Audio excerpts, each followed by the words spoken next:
दोस्तों, अगर आप क्लास 12 के स्टूडेंट हो और आपको 24 मार्च को यूपी बोर्ड के हिंदी का पेपर देना है और अगर अभी तक आपने हिंदी में कुछ भी पढ़ाई नहीं किया है तो सिर्फ आज रात जैसे मैं आपको बताऊंगा, अगर आप इस तरीके से पढ़ाई करते हो तो आपको हिंदी में 90 प्लस स्कोर करने से कोई नहीं रोक सकता। मैं इस बात की 100% गारंटी देता हूं। जितने भी स्टूडेंट इस वीडियो को देख रहे हैं, मैं आपको बोलता हूं मौका सबको मिलता है और आज के इस वीडियो में आपको मिलने जा रहा है और आपको इस मौके का फायदा उठाना है और चौका मारना है, क्योंकि यूपी बोर्ड का सबसे नंबर 1 चैनल है। इस चैनल से पढ़ाई करके कई स्टूडेंट 90-95% स्कोर कर चुके हैं।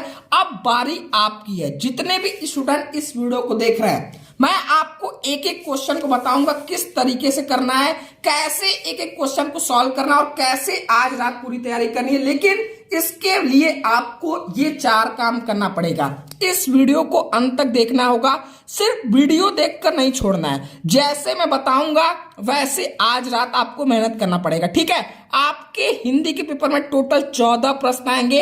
इन 14 प्रश्नों को कैसे सॉल्व करना है, कौन कौन से क्वेश्चन आएंगे, सब कुछ मैं आपको बताऊंगा, ठीक है। सभी प्रश्नों का जवाब भी मैं आपको दूंगा और समझाना भी मेरी जिम्मेदारी, लेकिन उन प्रश्नों का प्रैक्टिस करना ये आपकी जिम्मेदारी है, क्योंकि एग्जाम हॉल में आपको जाना है, ठीक है। आज रात जागना पड़े तो भी आप जागो, क्योंकि ये 90 प्लस से सिर्फ आपका नाम रोशन होगा, आपके पेरेंट्स का भी नाम रोशन होगा, साथ में शुभम क्लासेस का। सबसे इंपॉर्टेंट बात है कि आपके पास सिर्फ आज का टाइम है, तो आपको सीरियल वाइज अपने मन से तैयारी नहीं करना। मैं जैसे एक पैटर्न बनाया हूं, अगर आप इस तरीके से प्रश्नों को सॉल्व करोगे, इस तरीके से तैयारी करते चलोगे, तो आप हिंदी को आज रात में बहुत अच्छे से फिनिश कर लोगे। सबसे पहले देखो, मैंने 25 नंबर आपकी तैयारी के लिए बनाया है कि ये 25 नंबर आप सिर्फ इन 4 प्रश्नों को देखकर तैयार कर सकते हो। ये 4 प्रश्न कौन से हैं? देखो, ये यूपी बोर्ड ने अपने वेबसाइट पर मॉडल पेपर जारी किया है। तो सबसे पहले एसआई पेपर आपके 2022 की बोर्ड परीक्षा में आपको देखने को मिलेगा, ठीक है। सबसे पहले हम लोग प्रश्न संख्या 6 देखेंगे और 6 को कैसे तैयार करना है। बारी बारी सभी प्रश्नों को समझ लो, फिर मैं जैसे बताऊंगा आप उस तरीके से एक एक प्रश्न को बहुत आराम से तैयार कर लोगे, ठीक है। देखो, प्रश्न संख्या 6 में आएगा बहादुर अथवा पंचलाइट कहानी के उद्देश्य पर प्रकाश डालिए, अथवा में रहेगा ध्रुव यात्रा कहानी की कथा वस्तु अपने शब्दों में लिखे, ठीक है। तीनों कहानी में अथवा है, यानी सिर्फ आपको एक कहानी तैयार करना है। एक कहानी का, किसी भी कहानी का उद्देश्य पर प्रकाश डालिए, तैयार कर लो, या फिर ध्रुव यात्रा कहानी की कथा वस्तु अपने शब्दों में लिखे, ठीक है। तो अगर कोई भी एक तैयार कर लोगे तो तीनों में ऑप्शन है, कोई एक ही करना है। तो यहां से सबसे पहले प्रश्न संख्या 6, आप जो भी आपके पास क्वेश्चन बैंक है, सबसे पहले कोई भी कहानी एक बार अच्छे से तैयार कर लो, ठीक है। 5 नंबर सबसे पहले यहां से आपका तैयार हो जाएगा। फिर प्रश्न संख्या 7 रहेगा, यह रहेगा स्वपठित खंडकाव्य के आधार पर किसी एक खंड के एक प्रश्न का उत्तर दीजिए, ठीक है। अब देखो, इसमें आपके जिले में जो भी खंडकाव्य है, सिर्फ उस खंडकाव्य का जो मॉडल पेपर में क्वेश्चन जारी है, इस मॉडल पेपर का पीडीएफ लिंक भी मैं आपको डिस्क्रिप्शन में प्रोवाइड कर दूंगा। जैसे वीडियो खत्म होगा आप इसको डाउनलोड कर लेना। अब देखो, जैसे जो भी आपके जिले में खंडकाव्य है, ठीक है, श्रवण कुमार खंडकाव्य के नायक का चरित्र चित्रण कीजिए, या श्रवण कुमार खंडकाव्य के आधार पर दशरथ का चरित्र चित्रण कीजिए। जो भी खंडकाव्य आपके जिले में है वह क्वेश्चन इस मॉडल पेपर में जो 2-2 क्वेश्चन दिए हैं, सिर्फ आप एक एक बार पढ़ लो, फिर अपनी भाषा में आप बनाकर बहुत अच्छे से लिख सकते हो, ठीक है। तो ऐसे आपका 10 नंबर बिल्कुल फ्री में तैयार हो गया। इसके लिए सिर्फ आपको एक एक प्रश्न तैयार करना है, ठीक है। प्रश्न संख्या 6 कहानी हो गया, प्रश्न संख्या 7 आपका खंडकाव्य हो गया। फिर सबसे पहले ये 2 क्वेश्चन को आपको फिनिश करना है। फिर प्रश्न संख्या 13 पर आपको आ जाना है। प्रश्न संख्या 13 आपका क्या है, ध्यान से देख लेते हैं। प्रश्न संख्या 13 है आपका पत्र, ठीक है। देखो, पत्र बैंक में खाता खोलने के लिए बैंक प्रबंधक को आवेदन पत्र एक आएगा, एक आएगा प्रार्थना पत्र, ठीक है। तो मैंने आपको पत्र कैसे लिखना है, क्या उसका फॉर्मेट होता है, जैसे पत्र में जो विषय है वह सबसे इंपॉर्टेंट है, कैसे स्टार्ट करोगे, लास्ट में क्या लिखोगे, और 5 सबसे इंपॉर्टेंट पत्र मैंने आपको बताया, ठीक है। जितने भी स्टूडेंट इस वीडियो को देख रहे हैं, सबसे पहले वीडियो को पूरा लास्ट तक देखना। डिस्क्रिप्शन में मैंने सभी वीडियोस का लिंक दिया है। आप पहले इस वीडियो को देखने के बाद उन सभी वीडियो को बारी बारी, जैसे मैं क्वेश्चन वाइज बता रहा हूं, उसके हिसाब से आपको खोलते वक्त पूरा ध्यान से देखना है, ठीक है। मैंने पत्र का वीडियो बनाया है, अगर आप वो वीडियो सिर्फ 15 से 20 मिनट का अगर आप उसको देख लेते हो तो अगर एग्जाम हॉल में कोई सा भी पत्र आए तो आप बहुत आराम से लिख सकते हो, ठीक है। और एक पत्र को आप लिखकर प्रैक्टिस कर लेना। तो प्रश्न संख्या 13 देखिए, बाद आपको तैयार करना है प्रश्न संख्या 14। प्रश्न संख्या 14 में देखो क्या क्या करना है। इसमें आपका रहेगा निम्नलिखित विषयों में से किसी एक पर अपनी भाषा शैली में निबंध लिखे, ठीक है। ना तो आपको पत्र को रटना है, पत्र का सिर्फ फॉर्मेट समझना है, ना ही आपको निबंध को रटना है। देखो निबंध सबसे इंपॉर्टेंट, देश में बेरोजगारी की समस्या, आतंकवाद की समस्या और समाधान, वृक्षारोपण का महत्व, विद्यार्थी और राजनीति, देश की समृद्धि और विकास में समाचार पत्रों की भूमिका, ठीक है। इसका भी वीडियो मैं डिस्क्रिप्शन में प्रोवाइड कर दूंगा कि आप निबंध को कैसे लिखें कि आपकी कॉपी और बच्चों से अलग अलग है, ठीक है। जब भी निबंध लिखो कहानी की तरह नहीं लिखना है, कम से कम उसमें 4 से 5 सब हेडिंग लगाने हैं, ठीक है। कम से कम 4 से 5 सब हेडिंग। जैसे देश में बेरोजगारी की समस्या बता रहे हो तो इसमें आप बता दो कि इस बेरोजगारी से निजात कैसे पाया जा सकता है। तो ये पॉइंट जो रहेगा वह एग्जामिनर के लिए बहुत अट्रैक्ट करेगा, ठीक है। अगर कोई समस्या है उसका समाधान बता रहे हो, एग्जामिनर यही देखना चाहता है कि आप कितने क्रिएटिव हो, ठीक है। तो जितने भी स्टूडेंट देख रहे हैं जो भी अभी तक तैयारी नहीं किए हैं, सबसे पहले आप इन 4 प्रश्नों को तैयार करो, ठीक है। निबंध और पत्र को एक एक बार पढ़ लो, कोई भी निबंध 2-3 आप उस टॉपिक पे थोड़ा थोड़ा पढ़ लो, क्योंकि निबंध आपको बनाकर लिखना है। और एक बात और, निबंध को 3 पेज से ज्यादा नहीं लिखना। ये नहीं कि आप 10 पेज में लिख रहे हो, पता चला 5-6 पेज में लिख रहे हो। और शुरुआत में निबंध कभी नहीं लिखना, ठीक है। ओके, निबंध लिखने के लिए आपको सोचना पड़ेगा। अगर शुरुआत का 1 घंटा खा गए तो बाकी क्वेश्चन छोड़कर चले आओगे, ठीक है। तो ये गलती आपको नहीं करना। सबसे पहले इन 4 प्रश्नों को आपको तैयार करना, ठीक है। 5-5 10 नंबर, 6 नंबर यहां से 26 और 9, 5-5 10 और 16 और 9 कितना हो गया 25, ठीक है। आपका ये 25 नंबर ऐसे तैयार हो गया। फिर आप सेकंड क्वेश्चन पे आओगे जो आपको तैयार करना है। सबसे पहले आप आ जाओगे प्रश्न संख्या 12 में, ठीक है। 12 में आपको क्या तैयार करना है। देखो 12 में क्वेश्चन जो है बहुत कठिन नहीं है, बहुत सरल है। देखो आपका रस रहेगा, छंद रहेगा, अलंकार रहेगा, ठीक है। जैसे वीर रस अथवा हास रस का स्थायी भाव के साथ उदाहरण। देखो उदाहरण आपको रस का भी तैयार करना है, अलंकार का भी तैयार करना है और छंद का तैयार करना है। तो एक वीडियो मैंने आपको प्रोवाइड किया है कि रस छंद अलंकार, सिर्फ एक ही वीडियो में आपको 2-2 उदाहरण भी दिए, ठीक है। तो जैसे ही आप रस छंद अलंकार टॉपिक तैयार कर रहे हो तो उस वीडियो को अगर आप देख लोगे तो ये 6 नंबर आपका बहुत आसानी से तैयार हो जाएगा। इसमें इसी तरीके से आपसे बोलेगा कि वीर रस अथवा हास रस का स्थायी भाव के साथ उदाहरण अथवा परिभाषा लिखिए, श्लेष अथवा उत्प्रेक्षा अलंकार का लक्षण अथवा उदाहरण लिखिए, दोहा अथवा सोटा छंद का मात्रा सहित लक्षण तथा उदाहरण लिखिए, ठीक है। उदाहरण पर एक एक नंबर रहेगा तो उदाहरण आपको जरूर लिख कर आना है, ठीक है। फिर आप आ जाओगे प्रश्न संख्या 5 पर। प्रश्न संख्या 5 क्या है ये भी देख लेते हैं, ठीक है। प्रश्न संख्या 5 क्या है, देखो प्रश्न संख्या 5 में क ख है। जैसे यहां पर आप देख लो, निम्नलिखित में किसी एक लेखक का साहित्यिक परिचय देते हुए उनकी प्रमुख रचना का उल्लेख करना, ठीक है।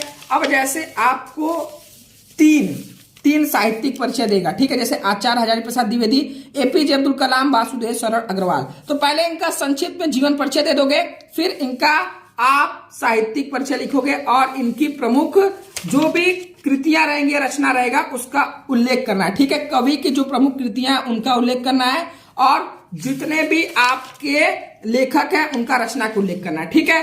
तो इसी तरीके से आपको मैंने एक वीडियो बनाया कि साहित्यिक परिचय किसी भी कवि का आप कैसे ट्रिक से लिखे, ठीक है। तो जब आप साहित्यिक परिचय इतना क्वेश्चन तैयार करने के बाद साहित्यिक परिचय वाले क्वेश्चन पे आए तो प्रश्न संख्या 5 10 नंबर का ये रहेगा, एक लेखक और एक कवि का साहित्यिक परिचय लिखना है। तो इस मॉडल पेपर में जो जो दिए हैं इनको आप तैयार कर लो, ठीक है। मैथिली शरण गुप्त, सुमित्रानंद पान, रामधारी सिंह दिनकर, ठीक है। इन 3 कवि का आप साहित्यिक परिचय पहले तैयार कर लो, ठीक है। यहां से आपका 10 नंबर कंफर्म हो जाएगा। फिर बात करें प्रश्न संख्या 8 क्या रहेगा, इसके बाद प्रश्न संख्या 8 आपको तैयार करना, ठीक है। प्रश्न संख्या 8 में आपको देगा दिए गए संस्कृत गद्यांशों में से किसी एक का ससंदर्भ हिंदी में अनुवाद करना है, ठीक है। तो सबसे पहले देखो जितने भी चैप्टर हैं, ठीक है, सबसे पहले जितने भी आपके गद्यांश के चैप्टर हैं, ठीक है, आपको सबसे पहले जो संदर्भ लिखना रहेगा, ठीक है। देखो यहां पर जैसे संदर्भ लिखना है तो प्रस्तुत गद्यांश हमारी पाठ्य पुस्तक के संस्कृत भाग में संकलित आत्मज्ञ एवं सर्वज्ञ नामक पाठ से उद्धृत है। तो जितने भी चैप्टर आपके गद्यांश में है उनको एक जगह नोट डाउन कर लो और देख लो कौन कौन सा इसमें से आ रहा है, ठीक है। तो अगर संदर्भ में बस आपको बुक का नाम और कौन से लेसन से लिया गया ये बताना है। तो 2 नंबर आपका यहां से लिया गया है। अब देखो संदर्भ में जितने भी हैं वह तो तैयार कर लो, लेकिन जो आपका जातक कथा, ये जो आपका पदांश और श्लोक आएगा ये वाला, ठीक है, न में रोचते और एक इसका महामना मालवीय का, ठीक है, यह दोनों आपको जरूर तैयार करके जाना है, क्योंकि 2 ऑप्शन रहेगा इसमें। आप दिखा देता हूं मैं, ठीक है। देखो यहाँ आपका महामना विद्वान वक्ता, तो आपका एक चैप्टर है महामना मालवीय, तो आप इसमें क्या लिख दोगे, यह गद्य खंड हमारी पाठ्य पुस्तक के संस्कृत भाग में संकलित महामना मालवीय नामक पाठ से उद्धृत या लिया गया, फिर इसका आप हिंदी में अनुवाद कर दोगे, ठीक है। 2 ऑप्शन रहेगा इसमें, साथ में इसी तरीके से पदांश रहेगा, ठीक है। पदांशों में एक किसी एक का ससंदर्भ हिंदी अनुवाद, यह वाला आपको जरूर तैयार करके जाना है, ठीक है। इसी तरीके से आपको 2 में से 1 करना है, सेम काम, ठीक है। तो इस तरीके से 7 और 7 14 नंबर, और इसका भी जितने भी इंपॉर्टेंट आपके संस्कृत के गदांश और पदांश उनका कैसे हिंदी में अनुवाद करना है, इसका एक वीडियो 35 मिनट का है। अगर आप उसको देख लेते हो तो आप किसी भी गदांश पदांश का आ जाए तो आप बहुत आराम से कर लोगे, ठीक है। उसमें कुछ इंपॉर्टेंट ट्रिक भी मैंने बताया है। अब आपको आ जाना है प्रश्न संख्या 9, इतना तैयार करने के बाद, ठीक है। प्रश्न संख्या 9 में आपसे क्या बोलेगा, निम्नलिखित मुहावरों में से किसी एक का अर्थ लिखकर वाक्य प्रयोग। 4 आपको मुहावरा दिया रहेगा, जिसमें किसी एक का सबसे पहले ऐसे तलवार की धार पर चलना, टका सा जवाब देना, दाल में काला होना, ठीक है। तो दाल में काला होना यानी कुछ गड़बड़ होना, ठीक है। नमक मिर्च लगाना, बढ़ा चढ़ाकर बोलना, तो सबसे पहले आपको क्या लिखना है, अर्थ, ठीक है। तो नमक मिर्च लगाना, फिर यहां पर आप लिख दोगे अर्थ, ठीक है, बढ़ा चढ़ाकर बोलना, फिर उसके नीचे आप लिखोगे वाक्य प्रयोग करना है, ठीक है, वाक्य प्रयोग करना है, वाक्य में प्रयोग। तो ये 2 नंबर का रहेगा, ठीक है। चारों में से कोई एक करना है, ये नहीं कि सब करके चले आए, ठीक है। फिर आपको निम्नलिखित शब्दों के संधि विच्छेद के सही विकल्प का चयन चुना, जैसे तथापि का संधि विच्छेद तथा प्लस अपि, ठीक है। परमेश्वर का क्या हो जाएगा, परम प्लस ईश्वर, ठीक है, परम प्लस ईश्वर। गायक का क्या हो जाएगा, जल्दी से कमेंट बॉक्स बताओ, ठीक है। अब आपको दिए गए निम्नलिखित शब्दों के व्यक्ति और वचन, यह 2 नंबर में पूछेगा। फिर आपसे पूछेगा निम्नलिखित, तो इसके लिए आपको ग्रामर के लिए जो मॉडल पेपर में जैसे वसन और व्यसन, तो इसको आप क्या बोल सको, विवश और व्याकुल, कवच और भोजन नहीं, ठीक है। और 2 ऑप्शन क्या दिया है, वस्त्र और आदत, तो ये सही है, ठीक है। अब जैसे अंबुज और अम्बुद को बादल और समुद्र सही होगा, जल और कमल, कमल और बादल, समुद्र और कमल, ठीक है। जिनको भी पता है कमेंट बॉक्स बताओ। अब उसके बाद आपसे पूछेगा निम्नलिखित शब्दों में से किसी एक शब्द के 2 अर्थ लिखिए। जैसे नाग को आप और क्या क्या बोल सकते हो, सर्प बोल सकते हो, भुजंग बोल सकते हो, ठीक है। तो किसी एक का करना है, ठीक है। इन चारों में से 4 दिए रहेंगे, किसी एक का करना है। अब निम्नलिखित वाक्यांशों के लिए एक शब्द का चयन करके लिखिए जो आंखों के सामने हो, प्रत्यक्ष हो जाएगा, जानने की इच्छा रखने वाला, जिज्ञासु। तो इन सभी को इस तरीके से रहेगा, ग्रामर में बहुत कठिन नहीं आने वाला, ठीक है। फिर निम्नलिखित में से किन्हीं 2 वाक्यों को शुद्ध करके लिखना है, ठीक है। गलत रहेगा उसको, इस सरोवर में अनेकों कमल खिले, तो यहां पर क्या हो जाएगा, इस सरोवर में अनेक कमल खिले, ठीक है। इसी तरीके से 2 आपको वाक्य दिया रहेगा, जो अशुद्ध रहेगा उसको शुद्ध करना है, ठीक है। तो हिंदी व्याकरण के लिए आप क्या कर सकते हो कि क्वेश्चन बैंक आपके जो हैं उनमें जितने भी क्वेश्चन है आप उनको एक बार देख सकते हो। पर्यायवाची देख लिए, ठीक है। आप इसी तरीके से ये देख लिए, वाक्यांशों के लिए एक शब्द देख लिए, ठीक है। और विभक्ति और वचन देख लिए, संधि विच्छेद कुछ देख लिए, जितने भी हैं आपके ग्रामर में उनको देख लो। बाकी ये सरल आते हैं, इसको आप कर ले जाओगे, ठीक है। ये प्रश्न संख्या 3 और 4 जो 20 नंबर आपको दिलाएगा। प्रश्न संख्या 3 में आपके क्या पूछेगा, दिए गए गद्यांश आधारित निम्नलिखित प्रश्नों का उत्तर दीजिए, ठीक है। आपको आपके बुक से गद्यांश दिया रहेगा, जैसे धरती माता की कोख में जो अमूल्य नदियां भरी हैं जिनके कारण वसुंधरा कहलाती है। तो सबसे पहले इसमें आपको एक गद्यांश का संदर्भ लिखने के लिए आएगा, ठीक है। संदर्भ के लिए आप क्या कर सकते हो, जितने भी गद्यांश के चैप्टर हैं, ठीक है, और जितने भी चैप्टर हैं, ठीक, और जो उनके राइटर हैं, ठीक है, उनको आप नोट डाउन कर लो एक पेज पे और उसको आप तैयार किए रहो, ठीक है। और देख लो कौन कौन से ये गद्यांश आपके एक नजर देख लो, ठीक है। तो अब जैसे धरती माता की, तो ये किससे लिया गया, राष्ट्र का स्वरूप पाठ से, ठीक है। और लेखक का नाम क्या है, डॉक्टर वासुदेव सरल अग्रवाल, ठीक है। तो इस गद्यांश का आप क्या लिख दोगे, पाठ का नाम, संदर्भ में क्या लिख दोगे, राष्ट्र का स्वरूप पाठ का नाम में, और लेखक का नाम डॉक्टर वासुदेव सरल अग्रवाल, ठीक है।